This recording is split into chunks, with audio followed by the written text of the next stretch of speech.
네, 조금 전 2부에서 이른바 고발 사주 의혹 사건에 대한 국민의힘 김재원 최고위원의 입장 견해 들어봤는데요. 자, 3부는 이분의 견해가 궁금해서 스튜디오를 직접 모셨습니다. 국회 법제사법위원회 여당 간사를 맡고 있는 더불어민주당 박주민 의원 모셨습니다. 어서 오세요. 네, 안녕하십니까. 살이 좀 빠지신 것 같은데요. 오랜만에 뵙는데. 빠진 지는 오래됐고요. 아, 오래됐어요? 안 씻은 지 좀 오래되면 더 빠졌다고. 아침 드시는 분도 계신데. 좀 타신 것 같기도 하네요. 그러고 보니까 얼굴이. 뭐 돌아다니기도 하고 그러니까요. 알겠습니다.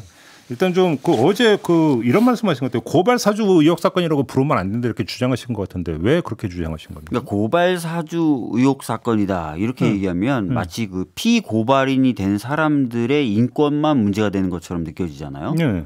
근데 제가 봤을 때 이 사건은 단순히 몇 명의 어떤 그 인권 이런 것들을 침해한 것이 아니라 선거에 후보로 출마한 사람들을 대상으로 한 것이고 선거 시기에 이루어진 것이기 때문에 네. 선거에 개입하려고 했던 것으로 보는 것이 전 맞다고 생각하고 네. 그래서 정치 공작, 네. 선거 개입 오히려 이렇게 부르는 것이 저는 더 본질에 가깝지 않을까 이렇게 생각하는 거죠. 의원님의 그런 네이밍에 따르면 이 사건의 몸통이자 그 주체는 검찰이다 이렇게 보시는 거죠?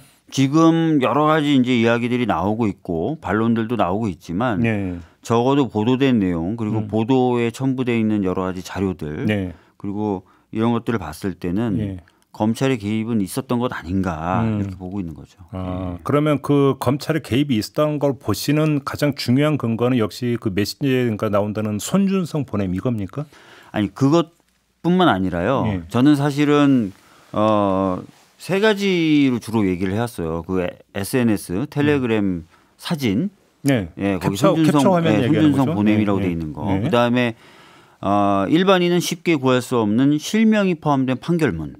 네, 그리고요. 예, 이런 것하고 그 다음에 김웅 의원의 해명이 정면으로 이것을 반박하거나 부정하지 못한다는 거. 자, 그럼 두 번째, 그러니까 그 시중에서 쉽게 구할 수 없는 실명 판결문을 말씀하셨는데 어제 윤석열 캠프가 오후 늦게 그러니까 입장문을 내놨는데 윤석열 캠프에서는 실명 판결문이 많이 돌았다 언론 이런데 이렇게 주장을 했는데 이건 어떻게 받아들이십니까? 그거는 확인해 봐야 되는 거죠. 그런데 일반적으로는 제가 말씀드렸던 것처럼 사건 관계자들, 그러니까 뭐 법원이나 검찰 그다음에 피고인 말고는 구할 수가 없는 게 맞죠. 자, 그 판결문이 이른바 제보자 X 판결문이잖아요. 네, 맞습니다. 그러면 실명, 그러니까 비실명, 그러니까 판결문에 등장하는 사람 이름 이런 걸 가려버리고 하는 게 이제 비실명 판결문인데 실명 판결문은 그대로 다 나오는 거고. 그러면 실명 판결문이 만약에 시중에 돌았다라면 제보자 X가 뭐 언론이나 이런 데 제공하지 않고서는 판사나 검사가 유출했다고 봐야 되는 거죠. 실질적으로는 그렇게 봐야죠. 그렇게 봐야 되는 거죠. 그럼 그게 돌았다라면 그 자체도 문제가 되는 거죠. 그 자체도 문제가 되는 거고요. 언론을 보면은 그 실명이 제대로 공개가 안 되잖아요. 언론의 보도 자체에서도. 그러니까 제가 뭐 광범위하게 돌았다 판결문이 그렇게 보긴 좀 어렵겠죠. 어딘가 뭐가 그렇게 돌면은 언론은 아니더라도 무슨 뭐 블로그라든지 이런 데 보면 실명을 쓰는 경우들이 있어요. 나는 이 사건에 대해서 정보를 더 많이 갖고 있다라고 하면서 쓰는 사람들이 이 사람이 누구다 이렇게 그냥 써버리는 경우들도 많은데 실제로 거의 그런 경우 못 본 것 같습니다.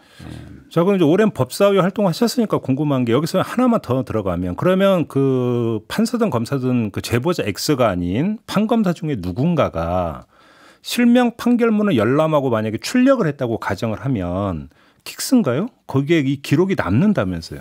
기록이 남을 수도 있고요. 안 남을 수도 있습니다. 그러니까 실명 판결문이 검찰한테 가는 과정이 두 가지예요. 킥스에 등재하는 거하고 등본도 제공한다는 겁니다. 그건 이제 출력본을 말씀하시는 거예요? 출력본도 제공한다는 겁니다. 그래서 두 가지 경로가 있을 수 있기 때문에 제가 어제 법무부 장관에게도 킥스 접속 여부만 따지지 말아라. 여러 가지 경로를 다 한번 봐라라고 얘기를 했고. 그러면 킥스 그러니까 접속 기록이 스모킹 건이 될 것이다고 하는 시중의 통설은 잘못된 것일 수도 있겠네요. 그럴 수도 있는 거죠. 너무 거기에만 매달리면 그 범위를 그쪽으로 좁히면 그러니까 헛다리를 짚을 수도 있는 거죠. 그러면 하나만 더 들어가서 지금 그 대검 감찰부가 그 수사정보기획관실에 이제 손준성 그 자꾸 검사 얘기만 계속 하실 겁니까? 판결문 얘기만 자꾸 하실 겁니까? 잠깐 요거까지만 여쭙고 검사의 컴퓨터 이런 것들을 확보를 했다고 하고 포렌식 작업에 들어갔다고 하는데 거기서 뭐가 나올 가능성이 있다고 보세요? 새로 지금 있는 컴퓨터 그걸 확보해서 포렌식 하면은 안 나올 가능성이 있죠. 그러니까요. 그래서 제가 어제 법무부 장관한테 지금 거 하지 말고 옛날에 포렌식 했던 거 그것도 살펴봐라. 옛날에라고 하는 게 그 윤석열 당시 총장 징계 때 그때 컴퓨터 그때도 포렌식 했지 않습니까? 확보해서. 그러니까 그 이후 거만 보지 말고 그때 것도 봐라라고 제가 말씀을 드렸던 겁니다. 근데 그때 포렌식 했던 게 맞습니까? 뭐 포렌식 했는지 안 했는지 모르지만 하여튼 그때 컴퓨터를 한번 확보했잖아요. 그러니까 그때 것도 제가 보라고 말씀을 드렸던 거예요. 어제 그 법사위에 출석했던 박범계 장관 같은 경우 그때는 포렌식은 아니었던 것으로 그러니까 보고를 받았다. 그러니까 제가 포렌식이나 이게 중요한 게 아니라 지금 컴퓨터에서는 안 나올 수도 있다는 거예요. 그 한번 푸닥거리 했잖아요. 그러니까 그 전에 확보했던 자료들 그것도 한번 봐라. 지금 것만 보지 말고 이렇게 제가 얘기를 한 거죠. 왜냐하면 인사이동도 했잖아요. 그러니까 인사이동하면서는 뭐 당연히, 지울 수도 있고 당연히 지우고 하기 때문에 지금 컴퓨터만 보지 말고 예전에 한번 그 문제가 생겼을 때 그러니까 징계 의결했을 때 봤었을 때 확보했던 자료도 봐라라고 제가 주문을 했던 거예요. 알겠습니다. 그다음에 또 하나 제기했던 게 김웅 의원의 지금 이제 해명을 말씀하셨는데 뭐가 문제라고 보시는 거예요? 그러니까 저는 이제 어제도 사실 장제원 의원님이 김웅 의원과 뉴스버스 기자와 9월 1일 녹취록을 공개를 했잖아요. 했죠. 어제. 그러면서 이제 언론들의 보도를 보면 굉장히 혼란스러워해요. 그러니까 9월 1일 녹취록에 보면은 김웅 의원이 작성했다고 한다. 이렇게 지금 얘기되면서 마치 모든 것을 다 김웅 의원이 직접 한 것처럼 그렇게 보도들을 많이 하고 있어서 그 부분을 좀 정리할 필요가 있습니다. 그럼 뭐 그게 좀 약간 지금 보도가 잘못되고 있다는 말씀이십니까? 그러니까 제가 이제 말씀을 좀 드리면 처음에 저도 판결문이 핵심적인 스모킹 건이라고 생각을 했어요. 근데 판결문을 아까 말씀드렸던 것처럼 등본 형태로도 봤기 때문에 경로가 여러 가지 경로가 있을 수는 있어요. 그죠? 킥스 기록이 스모킹 건 아닐 수도 있다. 킥스에만 매달리면 안 된다는 거죠. 그러면서 오히려 김웅 의원의 해명이 좀 더 중요성을 가지게 된 거예요. 근데 김웅 의원 쪽에 김웅 의원이 이제 전달받고 그래서 전달한 고발장이 사실상 2개지 않습니까? 그렇죠. 근데 이것조차도 잘 모르는 분들이 많아요. 4월 2개라는 거. 4월 3일 게 있고 8일 게 있고. 맞습니다. 일반 분들은 잘 모르시고 기자분들 중에서도 이걸 혼동하시는 분들이 계세요. 4월 3일 날 전달된 거는 채널A 사건, 그다음에 김건희 씨 도이치모터스 주가 조작 사건 등을 내용으로 하고 있고 피고발인이 최강욱 의원뿐만 아니라 여러 명입니다. 13명이거든요. 13명이고요. MBC 기자나 이런 사람들도 있고요. 뉴스타파 기자 포함해서. 그다음에 4월 8일 날 전달된 건 조국 전 장관 아들 인턴 관련된 거고 피고발인이 최강욱 맞아요. 의원밖에 없어요. 근데 지금 뉴스버스 기자하고 김웅 의원 간의 통화는 이 2가지 고발장에 대한 내용이 막 혼재돼 있어요. 근데 그 보면은 정리를 대략 해보면 최강욱 의원이 피고발인으로 되어 있는 그 2번째 고발장에 대해서는 김웅 의원이 확실히 본인이 뭔가 역할을 더 많이 했다. 초안을 작성했다. 이런 식으로 얘기하고 있는 것 같아요. 그런데 4월 3일 전달된 고발장에 대해서 얘기하는 거 보면은 뭐 김건희 씨에 대한 이야기라든지 이런 부분에 있어서는 자기는 관심도 없고 그렇다. 뭐 검찰 이야기. 그거는 검찰에서 전달받은 것 같다. 전달되어 온 것 같다라고 얘기를 합니다. 그러니까 마치 2 고발장 모두가 김웅 의원이 뭐 작성을 했다든지 뭐 다 뭐 완성했다든지 이런 식으로 얘기한 것도 아니라는 것이죠. 그런데 그렇죠. 마치 보도들이 자꾸 그렇게 나가는 것 같아서 그렇게 인식이 되면 이제 손준성 검사는 빠져버리게 되는 거죠. 그렇죠. 물론 완전히 빠질 수는 없습니다. 뭐가 문제냐면 설사 지금 그 장제원 의원님이나 이런 쪽에서 얘기하는 것처럼 4월 8일 2번째 고발장을 김웅 의원이 초안을 작성했다 하더라도 적어도 그 9월 1일 그 녹취록 공개된 거 보면은 보내가지고 물어봤을 것 같다는 거잖아요. 현직 검사한테. 그럼 현직 검사한테 어떤 정치인이 다른 정치인 공격하는 고발장 써서 보내면 현직 검사가 검토해서 준다. 이것도 말이 안 되는 거잖아요. 그럼 그 현직 검사가 만약에 실제로 그런 일이 있으면 거기에 응하면 안 되는 거 아니에요? 응하면 안 되는 거죠. 그래요? 결국 그러면 지금 장제원 의원이 어제 법사위에서 그 녹취록을 공개를 하면서 뭔가 혼선이 있었던 그 혼선입니까? 아니면 의도적으로 그러니까 섞은 거라고 보십니까? 그러니까 아마 장제원 의원님은 뉴스버스가 굉장히 신빙성이 떨어지는 매체다라는 점을 하나 지적하고 싶었던 것 같아요. 9월 1일 녹취록 자체는 공개하지 않은 거 아니냐. 뭔가 의도가 있는 거 아니냐. 2번째는 윤석열과는 직접적인 관련이 없다는 워딩이 있으니까 그걸 또 보여주고 싶었던 것 같아요. 그러니까 이제 어떤 그 주도를 김웅 의원 쪽으로 맞추기 위한 것이다 이렇게 보시는 겁니까? 꼭 그렇게 평가하진 않고요. 그러니까 하여튼 두 가지 점. 그러니까 뉴스버스라는 매체는 신빙성이 떨어지는 매체다.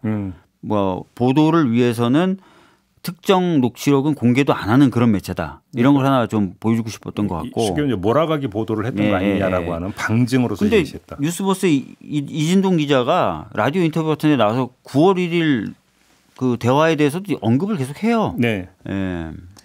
알겠습니다. 아무튼 이게 지금 이제 그 사실관계가 가려져야 되는 거잖아요. 루트가 두 가지가 있는 것 같은데 첫째는 그 국민의힘에서 그러니까 자체 조사를 하는 루트가 하나가 있을 거고 네. 또 한 가지는 이제 지금 감찰이 진행 중이잖아요. 네. 일단 후자부터 여쭤보면 그러니까 일각에서는 수사로 빨리 전환해야 된다. 어제 송영길 대표도 그렇게 주장하던데 의원님도 같은 견해십니까? 감찰 3과 같은 경우에 수사 기능도 있습니다. 그러니까 바로 수사 기능도 있기 때문에 큰 문제가 안 된다. 네. 그래서 뭐 어제도 보면 주체를 어디로 해야 되느냐부터 여러 얘기가 있었는데 수사 기능도 있어요. 감찰부에. 뭐 압수수색이라니까 다 할 수 있고. 할 수 있습니다. 그건 별로 중요한 문제가 아닙니다. 네. 그래요? 그러면 지금 그러면 검찰 대검 감찰부의 감찰 의지 내지 수사 의지는 어떻게 평가를 하십니까? 어제 박범계 장관에게 그것을 여러 번 물어봤거든요. 예. 다른 의원들이 제대로 할 거냐. 그러니까 그래서 공수처 얘기가 여기서 연동이 되는 것 같은데 어떻게 그러니까요. 보세요? 그리고 또 검찰이 검찰에 대해서 뭔가 조사를 할 때 결과가 잘 안 나왔는데 이번에도 그러는 거 아니냐 그랬는데 박범계 장관이 아주 편안하게 믿는다라고 얘기를 하고 잘 될 거라고 생각한다 이렇게 얘기를 했거든요. 믿음의 근거는 이야기를 안 했습니까? 믿음의 근거는 뭔가 있겠죠 뭐. 근데 하여튼 뭐 어제 굉장히 자신 있게 그렇게 얘기했기 때문에 장관으로서도 그 말에 책임을 져야 되겠죠. 그 책임을 져야 된다. 두 번째 지금 그 국민의힘의 조사 의지는 어떻게 평가하십니까? 당무감사한다 그랬다가도 당무감사 지금 안 하고 있는 걸로 알고 있습니다. 예. 그러니까 뭐 특별히 조사나 이런 것들을 안 할 생각인 것 같고요. 현재로서는 당하고 좀 거리를 두게 만드는 데 집중을 할 것 같아요. 그래요? 예. 근데 김웅 의원이 예를 들어서 제보자가 누군지 나는 안다고 했으면 그게 지금 그러니까 아주 결정적인 계기 아닙니까? 김웅 의원 불러서 물어보고 제보자 이야기하라고 해서 제보자 불러서 조사하면 되는 거 아닌가요? 국민의힘에서. 방금 근데 김지현 최고위원님하고 인터뷰하신 거 아니에요? 네, 맞아요. 최고위원님이 하시면 될 텐데. 그래서 이제 상대당 견해가 한번 궁금해서 여쭤봤습니다. 그러니까 아까도 말씀드렸던 것처럼 뭔가 이제 조사를 하거나 이런 거는 당장 안 할 것 같고 약간 거리두기를 할 것 같아요. 그리고 어젠가 보다 보니까 윤석열 후보하고 이준석 대표가 만났더라고요. 어제. 네, 어제 만나서 무슨 얘기를 했는지 모르겠어요. 뭐 근데 이 사건 관련해서는 진짜로 얘기 별로 없다고 김재원 최고위원은 주장을 하더라고요. 근데 아무튼 뭐 그건 모르겠고요. 네. 근데 설령 그 의혹이 제기가 됐는데 손준성 검사가 일정하게 여기서 역할을 한 게 밝혀진다 손 치더라도 그러면 손준성 검사의 어떤 이 행위 뒤에 윤석열 후보가 있다고 단정할 수 있는 겁니까? 그것도 이제 사실 조사를 해봐야 되는 거죠. 그리고 정말 만약에 설사 그 뭔가 관여가 있다 하더라도 둘 사이 어떤 대화라든지 이런 것들을 밝히기가 쉽진 않아요. 그 물증이 나올 뭐 성질의 문제도 아니지 않습니까? 그래서 이제 어제 저희 당 의원들이 자꾸 한동훈 검사장의 휴대폰 포렌식을 얘기하는 거예요. 왜냐하면은 김영민 의원이 이제 쭉 PPT로 정리해서 보여준 것처럼 뭔가 카톡 대화가 계속 이루어지긴 하거든요. 네. 근데 그 핸드폰은 지금 어떻게 돼 있는 상태예요? 그래서 그것도 어제 법무부 장관한테 물어봤죠. 지금 1년이 넘어가는데 왜 안 되냐 그랬더니 참 멋쩍어 하면서 하고 있다 이렇게 얘기를 그러니까 쉽게 말하면 아직도 못 풀고 있는 겁니까? 아마 그런 것 같아요. 이스라엘 팀 안 왔답니까? 네? 이스라엘 팀 안 왔답니까? 그것까지는 뭐 안 물어봤는데요. 그런데 관련해서 어제 저희가 추미애 전 장관하고 인터뷰에서 질문 드렸던 내용이 그건데 그러니까 검찰 인사가 있을 때 손준성 당시 수사정보 정책관의 유임을 윤석열 당시 총장이 강력하게 요청을 했는데 추미애 당시 장관은 자신은 유임시킬 생각이 없는데 유임이 됐다. 이런 식으로 답변을 했거든요. 혹시 관련해서 의원님이 파악하고 있는 사실관계가 있습니까? 저는 뭐 거기에 대해서 파악하고 있는 특별한 사실관계는 없고요. 어제 박범계 장관이 이제 그 부분에 대해서 2번 얘기를 해요. 그러니까 윤석열 전 총장이 손준성 검사를 유임시켜달라고 얘기한 걸 자기도 들었다. 자기도 들었다. 그 얘기를 2번 합니다. 굉장히 특별한 관계다라고 얘기하면서. 그래요. 누구한테 들었는지는 얘기 안 했습니까? 박범계 장관이. 뭐 말씀의 취지로는 윤석열 총장으로부터 들었던 것처럼 얘기하셨던 것 같은데요. 기억이 잘 안 나요. 근데 그때 인사가 있을 때는 장관은 추미애 장관이었고 박범계 장관은 의원 신분이었던 때 아닙니까? 근데 윤석열 총장으로부터 그 얘기를 듣는다고요? 그러니까 뭐 만약에 그러니까 박범계 장관이 들었다면은 그거는 뭐 누구한테 뭐 전에 들었다는 얘기 잘 모르겠지만 예. 법사위원들 쪽에 뭐 전방위로 좀 얘기를 했었을 수도 있는 거죠. 그때 의원님도 법사위원이셨잖아요. 저한테는 얘기 안 하던데. 전 못 들었어요. 소외되고 계시네요. 제가 스스로 소외시키는 거죠. 뭐. 그래요. 마지막으로 이걸 여쭙고 마무리할게요. 네. 윤석열 총장이 어제 여권 공작 프레임을 이야기를 했습니다. 어떤 말씀 주시겠습니까? 여권 공작이라고 얘기하기 좀 이상하죠. 지금 제보자는 국민의힘 관계자다라고 취재한 기자분은 거듭 강조하고 있고요. 예. 그리고 지금 그 취재한 기자로 알려지고 있는 분은 원래 저희하고 친한 분은 아니시더라고요. 아, 그 저기 뉴스버스 전혁수 기자 말씀하시는 거죠? 좀 등등등이요. 예. 그래서 저희가 무슨 공작을 할 것도 없고 또 그 텔레그램 물증이 있는데 그걸 뭐 저희가 공작을 합니까, 진짜? 그게 이제 사후 조작 가능성도 있다고 윤석열 캠프 인사는 주장을 하지 않습니까? 어떻게 주장을 하는지 모르겠네요. 그러니까 이제 사후에서 이제 그 이름을 손준성 이름으로 넣어가지고 해서 하면 그러니까 가능하다 이런 취지의 주장인 것 같은데. 그냥 너무 영화를 많이 보신 것 같은데요. 네.